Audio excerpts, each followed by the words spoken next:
Welcome to Talking Heads on USA Global TV, starring the one and only wonderful Dr. JACALYN. It's a prestigious place where world-class influencers and experts meet, and where you'll find the most trusted advisors and coaches for all things in life and business. Visit usaglobaltv.com to sign up for our newsletter, get the value you need, and be first in line to learn about events and giveaways and other valuable content. Connect with us. Email Dr. JACALYN at usaglobaltv.com to talk about how you can become part of USA Global TV. That's USA Global TV, where the doctor is always in. Hello, everyone, and welcome to USA Global TV. I'm thrilled to announce we also have our own radio channel, so you can watch or listen wherever you are in the world. Our show today is the United Kingdom News and Culture. Let's welcome our panel. Joining us from the great state of Texas, it's DIANN FLOYD. And joining us from London, our expert correspondents, Helena Chard and Ian Pelham-Turner. Welcome. Hi. Hi, nice to see you all. Thank you. You know, I thought I would share a little bit of news. I meant to share this backstage, but I didn't remember.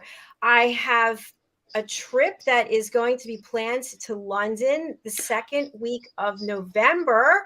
This just happened. I haven't made the plans yet. I wanted to reach out to all of you first, but Princess Desiree Richardson has picked me as an esteemed judge for WOEHM, Women of Heart Awards. So I will be coming to London and I will be at the event, and I'm hoping with your help, we can broadcast it on USA Global TV.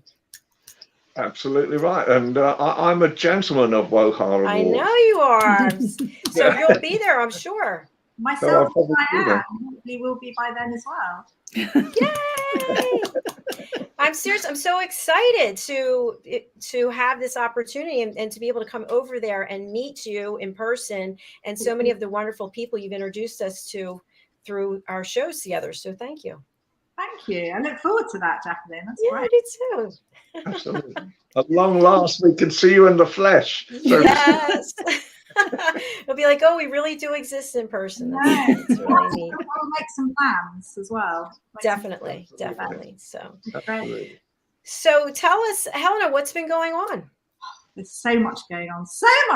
There always is. That's JACALYN. I mean, we always have to speak about Her Majesty the Queen, because obviously she is 96 tomorrow. So wow. Just a few days before my birthday, by the way. Can you just wait just a little while? Let's give Her Majesty the Queen a little bit of a platform. We always speak about you. Okay. Oh, it's not. It's very special, my birthday. Carry on. Very special. So Her Majesty the Queen is going to be 96. Wow. Tomorrow. It's going to be a low-key affair. She is travelling to Sandringham in Norfolk to her estate there. And in fact, she's going to be staying at Wood Farm, which is quite a simple little farm on the Sandringham estate. And that is where her late husband spent the final years of his life, actually. So it's a lovely, lovely place. In fact, I've just come back from Norfolk and I needed that little buzz, and it is such a beautiful, beautiful place. So, I'm so happy for her. I think she's going to spend a little bit of time reflecting. She doesn't want to celebrate hugely, as you can well imagine these days, but she will just spend it with family and just having a little bit of low-key fun. So that's great. I mean, carrying on the royal thing, everyone's picked up on the Prince Harry interview with NBC, and that's sort of going on and rolling. I just thought I'd mention it because, he's doing a lot of good in his own way. I think people are sort of criticising slightly throwaway remarks. But I think, let's just let people live. Family is family, and I'm really pleased that he was in the UK just very briefly. And so that's fabulous. And it's this is just something that tickled me. Now, I don't know whether this is because it's tickling me and maybe it's not that funny, but we have a lot of eco demonstrations that happen here in the UK. And although my heart goes out and I'm completely for everything to do with eco, and we do have to up our game, and I think people are, it was just something very funny in a little place in Dorset, which again it's a little countryside place. It's beautiful. But two campaigning, I'll call them grandmas because they are, but they were eco-warrior grandmas, and they turned up to this little council meeting in Dorset, and there's like something 80 people there, and they walked up to the table. This is a new thing that's happening at the minute, and they glued their hands to the tables. It was almost like in defiance, which I can't quite get, to be quite honest. I think if you're going to make a change, just to glue yourself to whatever it might be, a microphone or tables, I think there's a lot more constructive ways of making yourself heard. Anyway, but all these people, they watched them, bearing in mind they're senior citizens, gluing themselves to the table, and they just sort of like shrugged their shoulders like, oh no. And they basically then took the meeting to another chamber and just left the ladies stuck to the table for hours and hours and hours. I mean, it's one of these things that's happening in the UK. People, I don't know, lying down on the roads and not allowing trucks through, and there's a lot of disruption, but I think there's a lot of good that's been done eco-wise, so not necessarily to do something like that. We've had the obvious Partygate, Boris Johnson, ministerial code. He's put his hands up, he's apologised. In fact, we had a meeting, it was in Parliament. He said sorry about 40 times, and it still rolls on, but we're, I'm hoping that it's just going to die out, this whole talking about it, because I think everyone, although annoyed that he's our Prime Minister and being slightly naughty, I think there's far bigger issues to deal with at the moment. As always, we always like to say, give a little heads up to Ukraine. Our hearts are always going out, continuing to go out to the people of Ukraine. The Russian forces at the moment are battling away to the east of Ukraine to an area called Donbass. And Great Britain has sent in lots of tanks to help out, but obviously super missiles and things, they're not going to really get through everything, but everyone is thinking and rooting for them, and there are lots of really, really strong people, strong women. I know there's something that's going around at the moment on the internet, which is a young lady who has travelled to, I think, in France now, so they're safe with her and her child. And it was just a picture of, she wrote her child's name. Her child was just a toddler, just wrote her name and her telephone number and address on her back, because she said she didn't know if she'd make it, and obviously she wanted her child to be safe and various things. So there's all these small things that are going around, and I know that we have a little clip, I think, which maybe opt, I think, to show now. It's Dana Rochelle Mark, and it's something that she posted, and it's a really powerful song, in fact, and it's a bit like a chant. It's something really quite beautiful about it, so I think we should play it if we can, Dr. J. Here we go.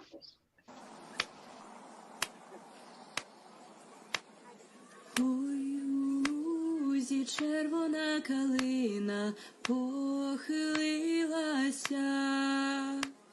чогось наша славна Україна зажурилася, а ми тую червону калину піднімемо, а ми нашу славну Україну, гей, гей, розвеселимо.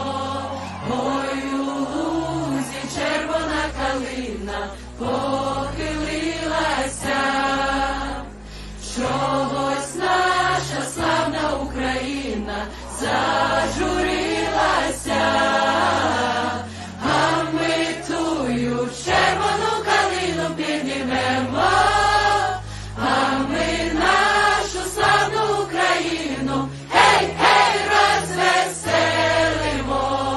Ой, у лузі червона калина похилилася, чогось наша славна Україна зажурилася,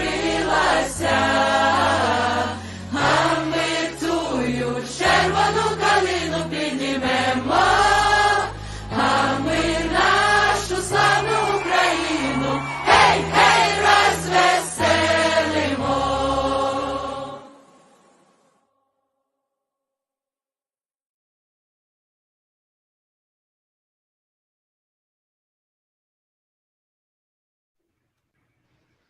it's so strong, that one, isn't it? It really is. It's one of those things that you see, and although you obviously don't understand Ukrainian, you can understand the sentiments that is going on right now. And you know, I think you know, we're gradually allowing them into Britain now, getting people into Britain with Ukrainians as well, and I think Britain is really wanting, or British people, I should say. I think there's a difference between the British government right now, who thinks that we should be sort of building walls around ourselves, and British people. 330 odd thousand homes have now been offered to Ukrainians wanting to come into Britain.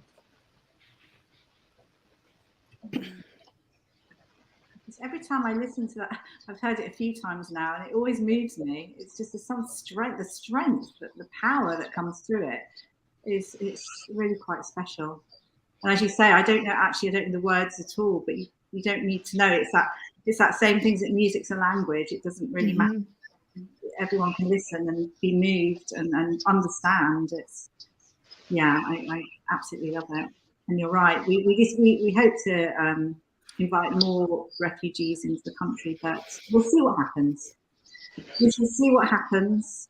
So Ian's been eating far too much chocolate, as always. Wait. I thought it was Stop vegetables. the show. I thought he's only eating vegetables, he said. Ian, are you sure?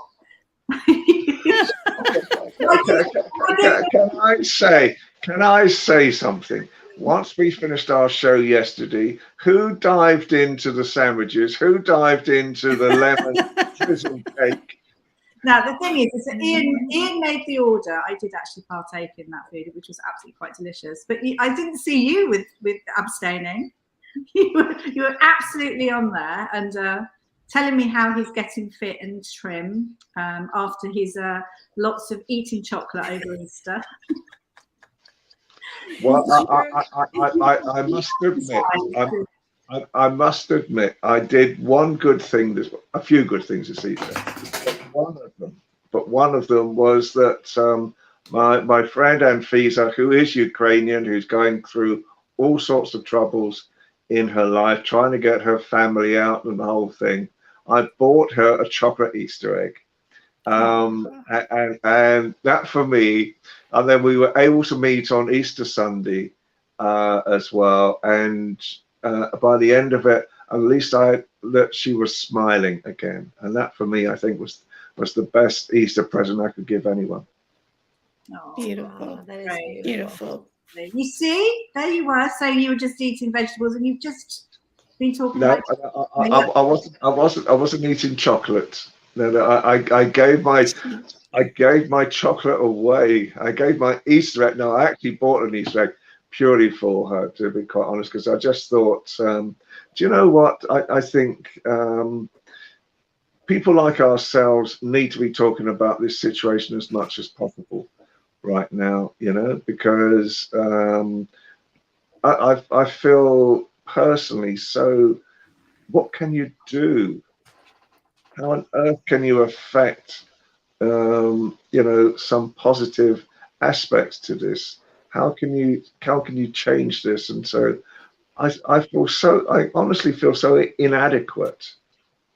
And I think the only thing that we can do as broadcasters is be talking about it, be promoting it, be reminding people who are listening to this program constantly that this is going on. And I think it's the only thing that we can really do ourselves at the moment, to do it and then to try and help where we can. But it is, you know, it's, I think the whole world, personally, I think the whole world feels inadequate about how can you actually deal with this terrible nature that's going on in Ukraine at the moment. Well, I think you bring up a good point. I know when I was watching the clip, I snapped into wow, this is still going on. It's affecting so many people because we get into our daily routines, right? And behind this green screen all the time, and it's not front and center. And when I saw that, I just felt this incredible pain in my chest. And I thought, oh my gosh, what can we do to help? And I think that's what we have to do. We have to keep bringing awareness over and over again. Exactly. I mean, people like to be heard. People like to tell their story. People like to know that people are listening and I'm there for them.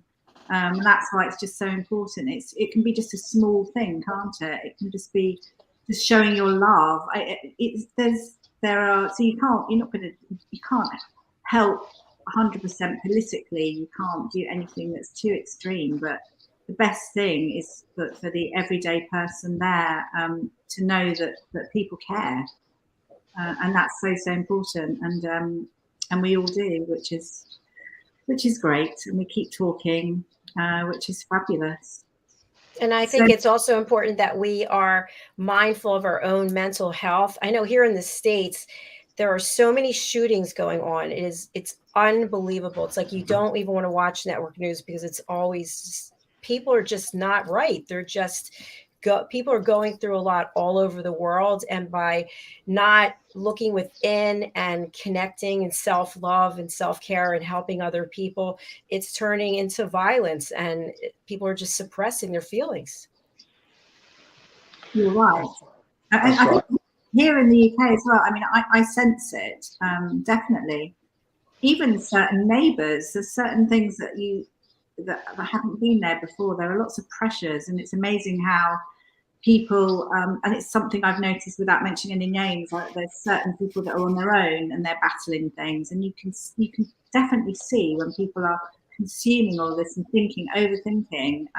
It's so important to be able to talk, to share your feelings, because then it can diffuse things, and it just helps, doesn't it? It helps people, it helps everybody, but definitely the person that's going through whatever it is.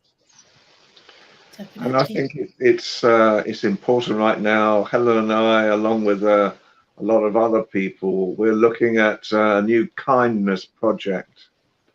So we've been putting it together for a little while now, quietly. We're bringing all the people together who are going to contribute initially to this project tomorrow, just so that everybody can have a voice and talk about, what they can actually do as part of this kindness trust that we're going to put together for people in Britain, but really for the same people across the world at the same time. And I think what Helena was just saying about identifying that people want to be heard. I don't know whether you have it in America, but in Britain we have food banks now, and these food banks, we've got about 2 or 3 million people now who are earning money. They're families who are earning money, but they're still having to go to food banks to feed their children, and to because the cost of living has become so prohibitive in Britain at the moment, and I think so we've looked at one scheme of actually creating a kindness card, and the kindness card is really going to be distributed to food banks, who will then give it to their people coming through the door once they are registered. And then these people can actually, along with the help of local businesses in that particular area, they'll get discounts with their kindness card to local businesses who are going to offer to give them something of a discount or some extra situation, just to make their lives feel a little bit better at the moment. So I think kindness right now is really going to come into its own. I love that. Yeah, I love that. What a fascinating project. Yes. And we do have food banks here all throughout the whole U.S. I think we can't have enough. But I love your kindness, what you're going to be doing. And I think it's also important that people be kind to themselves. there's so much social media. I was watching some different things, not to get too carried away in it, but I was just amazed at how many young people start going down these rabbit holes, and they start listening to things and like, oh yeah, I feel like that. Oh, is that how I'm supposed to react? Because I have that feeling. And the next thing they know, they're like, oh, I'm not supposed to like myself then. And I'm just like, oh my gosh, I just want to grab you and hug you and say, love yourself, you know? So I think it is important. You hit a right note, Diane, as well. I think the reality nowadays is, I think this COVID situation, people have lost themselves. They're coming out now, trying to redefine themselves again. I think there's a whole series of new challenges that people are facing coming out of the COVID situation. We come out of one situation and we've gone smack bang into a war situation as well. And it seems like there's this period that it seems to be constantly challenging people's lives, how they should be feeling about each other. And I think that's why Helen and myself and several other people, we're putting this project together where all forms of kindness, just something as simple as an act of kindness, can actually make people's lives feel better, and just give them that sense of that they still matter, they're still visible. Because I think we see examples of people going to food banks, and they're both working. Both parents are working, and they're still having to go to food banks because of the cost of living in Britain at the moment has really skyrocketed. And I think they feel invisible now. They feel like nobody is listening to them at all. And once that starts happening, then really the fundamentals of even government break down, because then people just go in on themselves. And I think acts of kindness, is something we can just do. The smallest thing, just smiling at someone, just talking to someone, just whatever it might be each day, it makes us feel better. mm-hmm. As well. It makes us feel better at the same time, and I think so. We will be talking more about kindness over the next few weeks as well, as our project comes to fruition. I think actually, and we've been speaking about kindness the whole way through, I would say, because it's something it means so much to me, and it's something close to my heart and has been for years. So it's just an extension, really, of what we've been doing. It is, but I think what it is now, it's a project rather than just something personally that we've been doing individually. It's now a project that I hope will make people think, and especially people in government think. I was with a government minister the other day talking about this project as well. So part of the project is really designed to make governments think about it as well. Because Britain, we've been having, and I'm sure Helena will elaborate a little bit more at the moment about Partygate, in her news.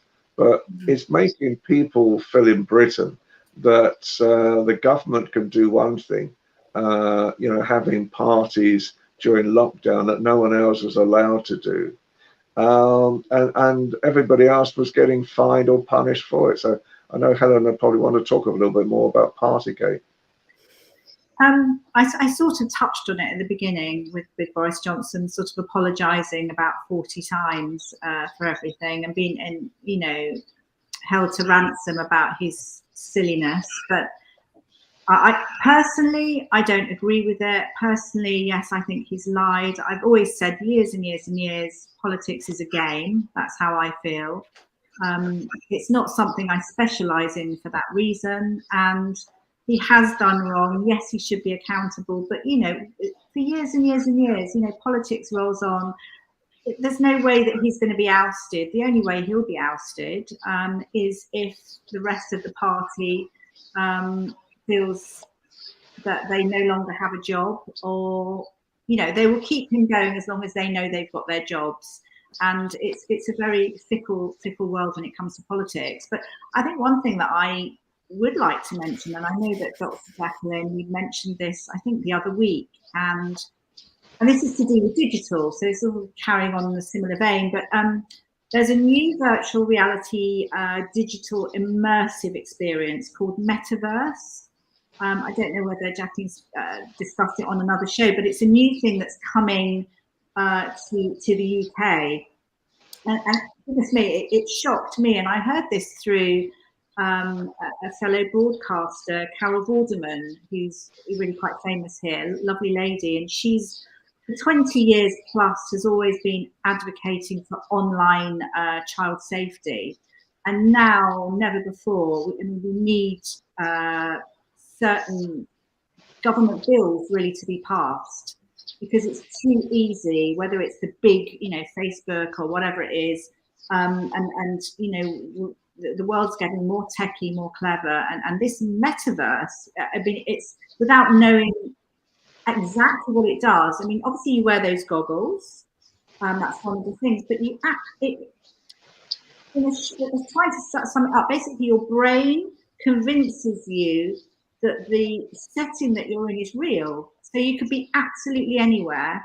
And not only that, you can actually feel things. So whether it's rain or sun or touch, you can actually feel. So you're within a setting which is just obviously not real, but is real. I mean, if you think about it without getting too sexual in a way, I mean, where do you stop with something like that? And we don't have things in place at the moment. We don't have the bills passed. And then young children who are not mature and their brains not obviously developed enough to know what's right or wrong is pulled in. And I mean, my heart, I don't know, I think it's very exciting because it also is a virtual reality experience. So that's very positive. But I just think that's just something where we are at the moment. And Carol Vorderman is on the case. So I think we're working on new rulings. And this metaverse, I don't know if it's with us or whether it's coming to us now. I don't know. Has anyone heard about it? I've actually heard about it in regards to helping people overcome various fears.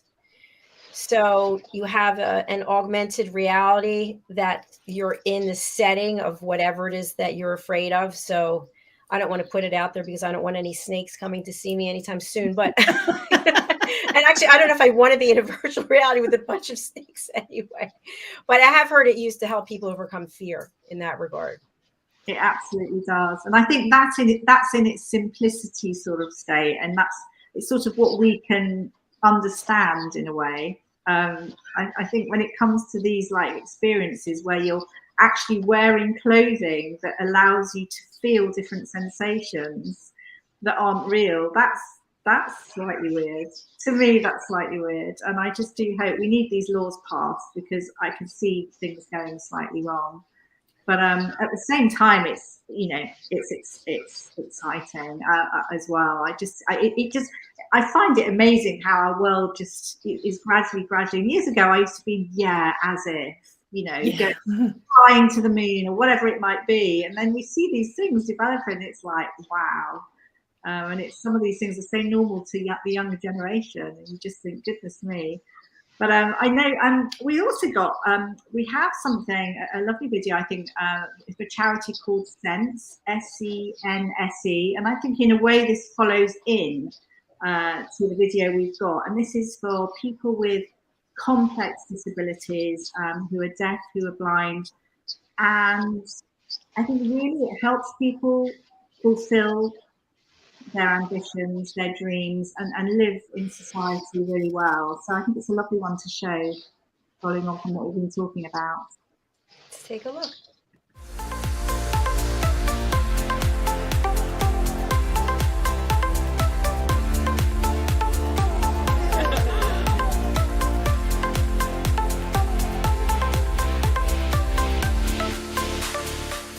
Thank you for dance massage. Let me volunteer here. For supplying me with a guide interpreter service. Thank you.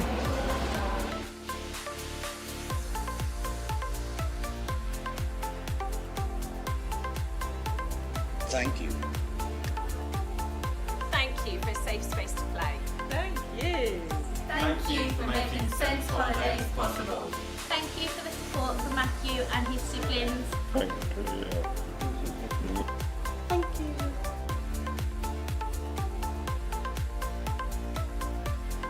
Thank you for everything.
Wow.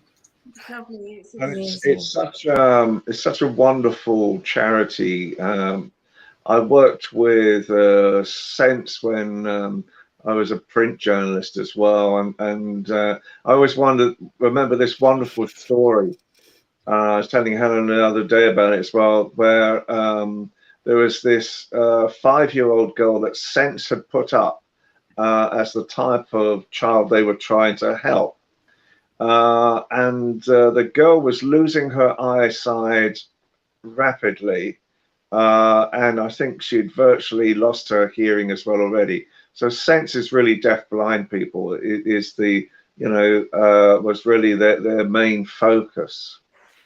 And I went up to see this little girl. She was in the Midlands of England, and her mother was saying that she wouldn't learn. It's a type of sign language, but basically it's a sign language where a letter or a sign is actually touched on the hand, and so they learn sign language. They learn how to communicate in that way. And this little girl was afraid of learning the sign language because she felt as soon as she'd learnt the sign language, she would lose all her sight and she would lose all her hearing as well. And so I said to the mother, I said, what would the little girl like, and the mother said she is mad keen on motorcycles. 5-year-old girl, mad keen on motorcycles. And obviously as well, she likes Disney. So I got in touch with the Hells Angel chapter for the West Midlands where she lived. And they turned up one day, obviously with the mother's permission. And they'd got her a set of Hells Angels leathers as well, all 50 members of the chapter. And these weren't the sort of the bad Hells Angels. These were ones that sort of did it for fundraising for charities and that type of thing. And they took her out for the day on their motorcycles. And it gave her just such a wonderful opportunity to sort of, be on a motorcycle and become a Hells Angel as well. And she had a great sense of humor. And then Disney found out about the situation and flew the whole family to Disneyland so that she could have a Disney experience as well. So again, that's what I mean by kindness as well. Just these acts of kindness can really sort of make someone's life and change someone's life as well. And I will never forget this little girl and being able to get 2 of the things that was really on her bucket list of what she wanted to do. Yeah, thanks for sharing that story. And I also wanted to mention, because I think this is important, when we are doing acts of kindness, they may not always be well received. And I'll give an example. Whenever I go for my walk, I say hello to everyone. Hi, how are you doing? Good morning. Well, not everyone says hello. And a few years ago, walking around the same circle, and I would say hello and people wouldn't. I think, oh, jerk, you're a creep, you're this, you're that. Now I think to myself, they have something going on in their life. Maybe they're in the midst of sorting out an issue or something. Or if someone cuts you off on the road, we just had something in the news about someone being cut off and following the woman back to her home. And anyway, long story short, I feel like if someone cuts me off, instead of slamming on the horn, I think they have an emergency. They have to get someplace, give them grace. So I just want to put that out there, that even though it's not well received, sometimes we don't know what someone else is going through. Maybe they're just not ready for the kindness. That doesn't mean that we can't show it. Absolutely right. And I think, you know, that with kindness, you can, it can be the smallest thing, but I love being able to help people when I can, and perhaps making them smile or just talking to them or whatever it might be, because I think it is so important. It makes everybody, including myself, feel a little bit more special, a little bit more human. You know, I think the thing that we seem to be losing at the moment is connectivity amongst ourselves. You know, everybody's on their mobile phones and you know, they're connecting in that way.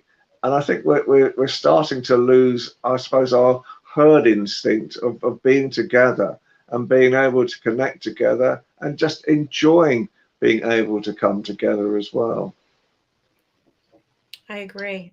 Dianne or Helena, anything you want to add?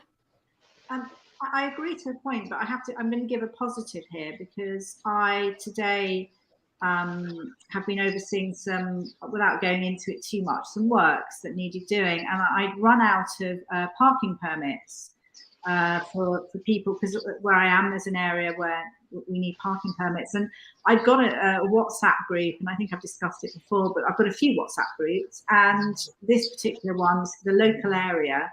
And I put out this emergency, can anyone help? Need some visitors parking permits, da, da, da. Within about 4 seconds of sending it, 3 separate people, families, had come back to me. Everyone was ready, you know, to give me, they had some, what's happened is we've turned digitally. Again, this is a digital thing. So it's me desperately trying to get something online digitally, but it couldn't be done that quickly. So I could run around and pick up passes, and I just thought, how lovely that there's people ready and they don't think anything of it. It's that same thing, it's kindness. But that was done on my WhatsApp group, and I just thought, if I didn't have that, I wouldn't have got those parking permits. Everything would have been halted. But as it was, everything went to plan. So I'm most thankful for that. But I think on the road that Ian was taking, yes, I get it. It's good to talk, isn't it? You can't always be on your phone and constantly talking away and be removed from what's around us, be removed from the now. And I think this is what's happening with lots of younger people and lots of people in general. So I thought I'd share that positivity with you. Absolutely. And what a wonderful smile you had on your face when you're talking about it as well. You see, that it's all to do with kindness and happiness. And I think, you know, I still love going out and meeting people. Perhaps I've become old-fashioned. Do you know?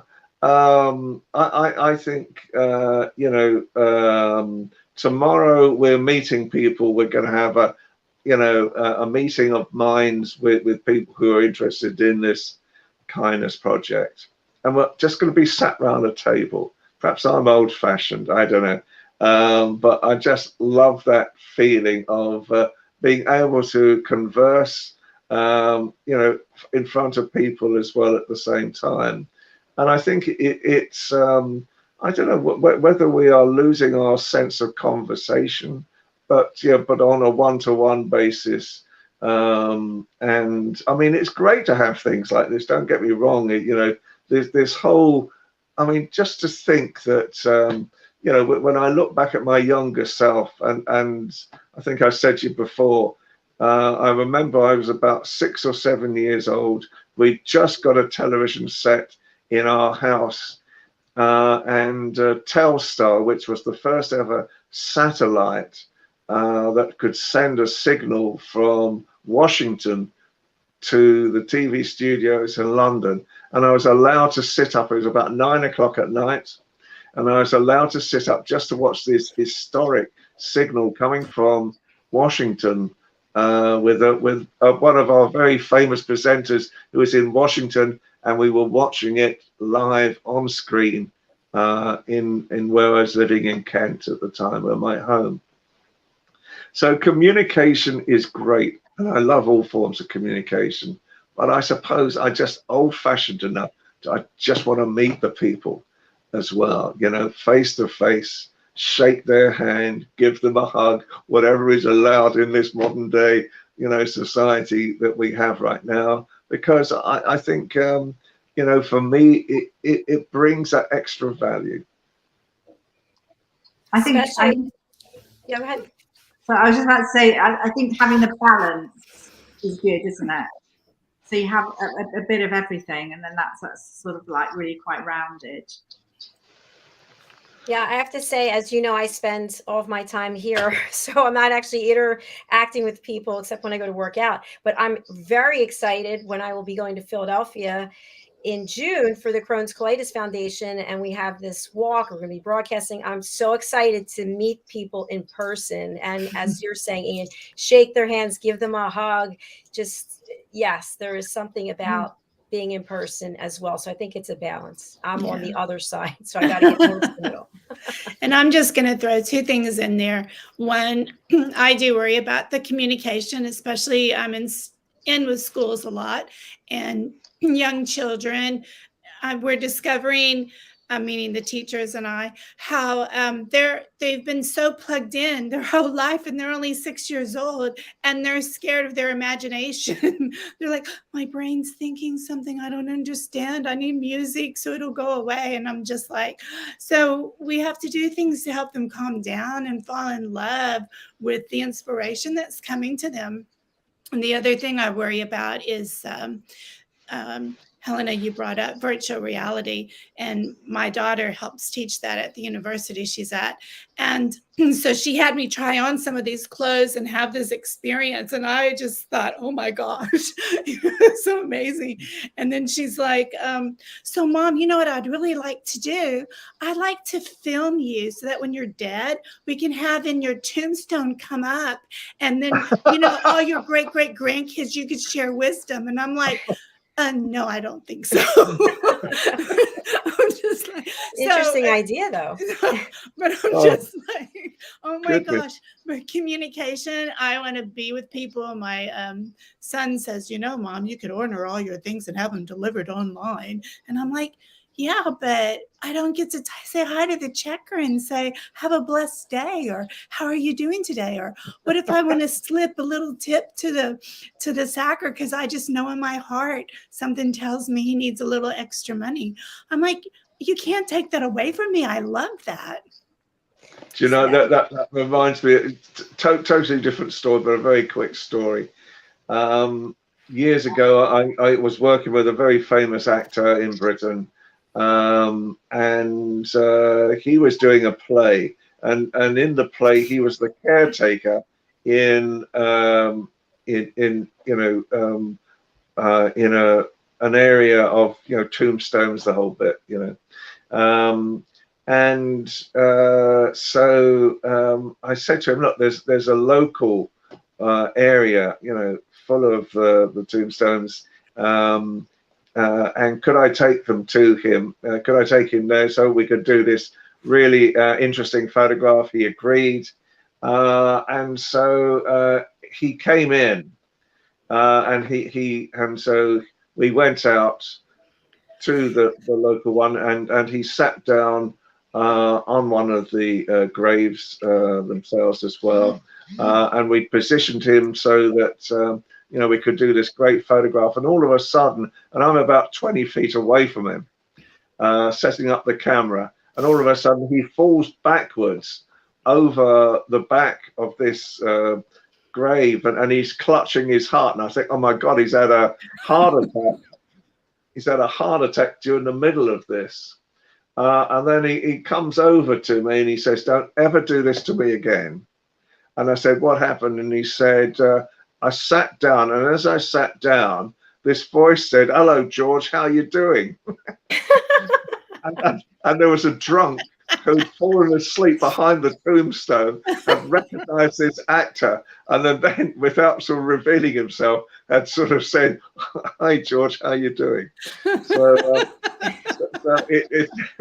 it's you know, and so I think this sort of surmise of actually springing out virtually after you've departed, you know, might be a bit shocking, you know, in a cemetery for this to be sort of happening. I can probably think of better opportunities for virtual reality, because they're saying at the moment, I remember for years now, I was very interested in 3D projection of television at one time, and I was quite heavily involved in that as well. And I think you know, that they were saying then that sensory perception was going to be the next big thing, but not with wearing these, you know, what look like welder goggles to me at the moment, but where in years to come you will actually sit down in your room, and you could actually holiday in your room, because you would then, you know, if you want to be in Barbados, you would just turn on the switch and the whole room would turn into a virtual reality Barbados. Or if you wanted to be in a jungle and a tiger is passing past, this will happen as well. So, there'll even be a scent control that will be putting out the scent that you would be perception at the same time. So I think there's no end to our discovery and our creativity. And I welcome all of that. It just is that sometimes, if you think about it, is actually making us feel like we don't actually have to move out of our homes in order to enjoy it. And I think that's the thing that we have to be careful with as well. I agree. Yeah, I got an idea as you were speaking that I could do even more shows. I'll just wear goggles and I'll be here, but I really won't be here. I'll be somewhere else when I'm broadcasting.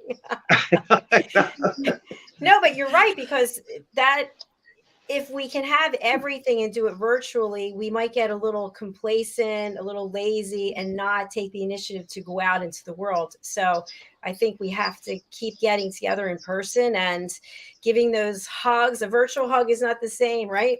Mm-hmm. Absolutely. I just think you know, if you started doing, say, like virtual exercising, you know, you would think you'd be getting slimmer, but in reality, you're probably adding on weight. So before we close out, there's a very special date next week, and we have a birthday boy here. Helena, are you in charge of festivities? Well, yeah, we did have something in place, but in fact, it's going to have to change. So the venue's changing. But as we know, Ian Pelham Turner has a big birthday coming up. He always wishes it was on the same date as Her Majesty the Queen, which is tomorrow. But in fact, it's the 26th of this month, which is next Tuesday. So actually, we are filming. We're filming for a different show. And then after that, we will venture into town for fun and games and tea and cake and lots of chatting and catching up. And I think that Ian always likes to do something fairly low key. He doesn't like going to the clubs anymore and drinking and dancing like he used to. Oh my gosh, I would love to see that. Can you please get him to a club and film it? We're trying. My pole dancing days are over, unfortunately. I put it down to my bad knees. What kind of moves did you have, Ian? You don't want to know. A Saturday Night Live move. I have to say, I've been speaking to someone called Simon Waterson, and he's actually James Bond's real life trainer. So I'm hoping that maybe he can do some squats, teach Ian how to squat. Oh, that's great. Because apparently that's like, I mean, he was talking about Easter chocolate and everyone wanting to maybe get fit and lose a few pounds, over the period of last weekend, Easter. But I think everyone wanting to get trim, Ian, hello. It's the best thing that you can do. And I think probably Dr. Jacalyn, you probably know all about it, but it's the power squat. So it's so simple. You don't need any equipment. And you literally, your knees have to be in line with your toes, and you sort of squat 90 degrees. I can't quite show you. Are you going to demonstrate for us, Helena, please? I thought that by doing that it would give an idea. And you use all your big muscles, don't you? So, and of course that then in turn, when you're using it, although it seems very simple when you look, you have to find your natural stance. You're using your big muscles, which then obviously you're burning fat too. So Ian's going to be looking forward to that, I think, aren't you, Ian? The man is speechless. Can you believe it? I was just thinking this through. Is that going to be my birthday present? I knew he was thinking that. I knew it. What do you mean? Of course. Come on. I'm Waterson. James Bond. If it's good enough for James Bond, surely it's good enough for you. I totally, and I feel honoured, pleased, and privileged to know you, Helena. All of you. Can he eat chocolate while he's doing the power squats? That is the question. I think the answer is yes. But the problem I have, as Helena knows, is I do have a knees problem. So I'm not going to go into that right now. But the joints of my knees are painful. So, but I do agree. I do need to lose weight. I do try very, very hard to lose weight as well, and most of the time I don't it's just virtually a vegetarian diet that I have, not totally, but I value everything that Helena says. I've learned to by now, over 15 years of valuing Helena, always listen to Helena. She's much wiser than me, and I give her full credit for everything that she does as suggestions. I think it's going to be an interesting experiment to see me exercising with the James Bond instructor. I want a video. A new movie coming out. I can imagine. I'm looking at all your faces. Ian Pelham Turner, 009. 009. It's going to be fun. In fact, can I just say as well, we've got here, obviously we had sunny bank holiday. We're going to have more sunny weather, fingers crossed. We've got half price rail sale here. So the Great British half price rail sale, which means everyone can travel into London for half price. We can also travel to beautiful places in the United Kingdom, Great Britain, at a much more reasonable price. 23rd of April is St. George's Day. It's the day of England's patron. I think there's a few other countries also St. George is the patron of. And we have this free festival in Trafalgar Square where there's lots and lots of people that are going to be there. There's going to be food. There's going to be pearly king and queens. There's singers. There's dancers. There's talking. There's hugging. You name it. And it's all free in London. So we're hoping that lots of people are going to turn up. We obviously look forward to seeing everyone in Trafalgar Square. And we wish you guys were there too, as in over here. But you're not. But there you go. There'll be other festivals that you can go to with us when you come over. Very exciting. So, Ian, do you have any wish for our audience to join? Aren't you, Jacalyn? She's lost for words. Were you just about to ask if I've got any thoughts? No, I'm saying for your birthday. Last week you were really inviting people to reach out. So it was a joke because the thing that I get from everybody is their friendship.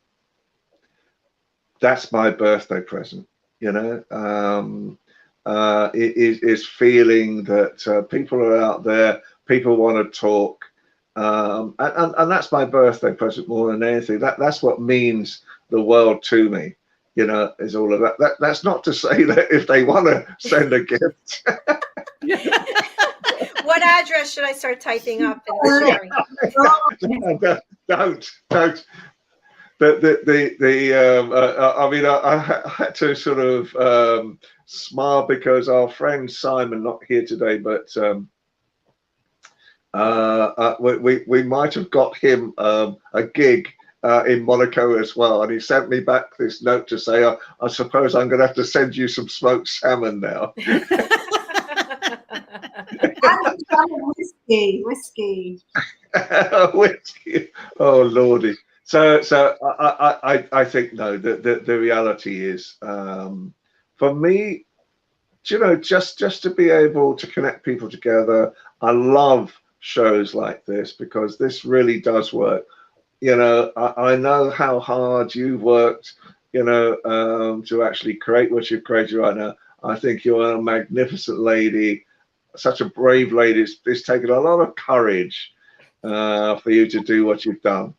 And now you're succeeding totally as well with it. And, you know, I think Helen and I, we love it. You know,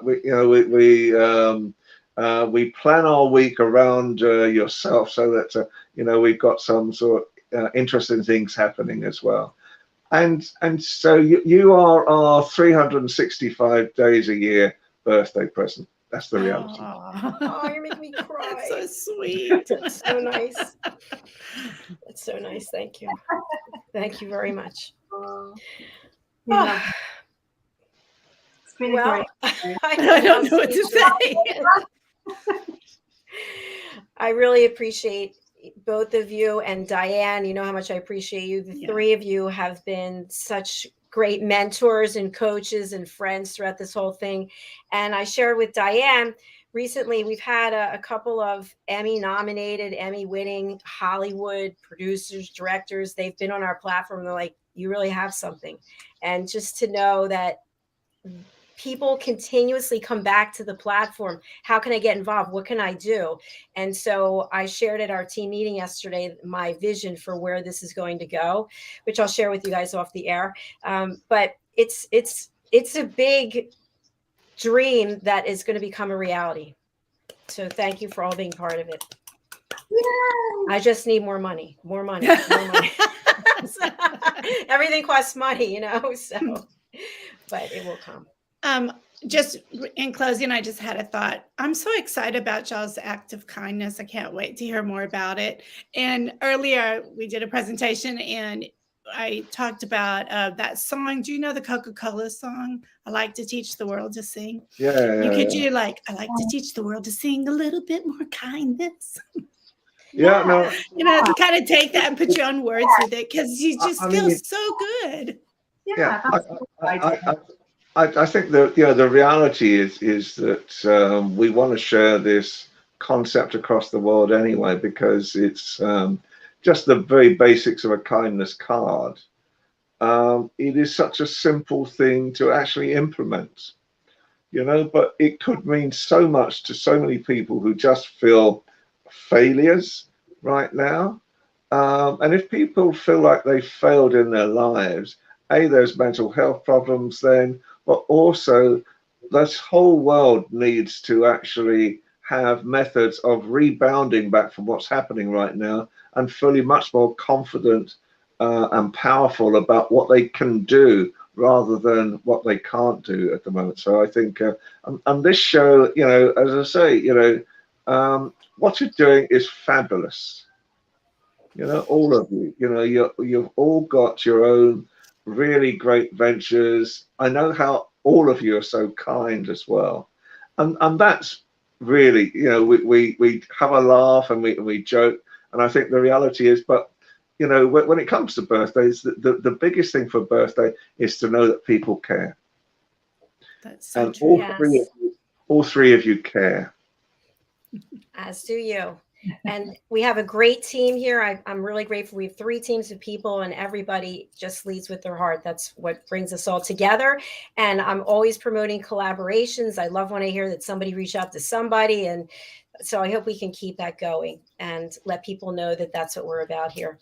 So we have to sign off because we have another show right after this. And Ian was our guest last week on fashion, travel, and fitness. So, so we're going to say goodbye together, and we'll be back next week. Bye, everyone. Bye, everybody. Bye. Bye.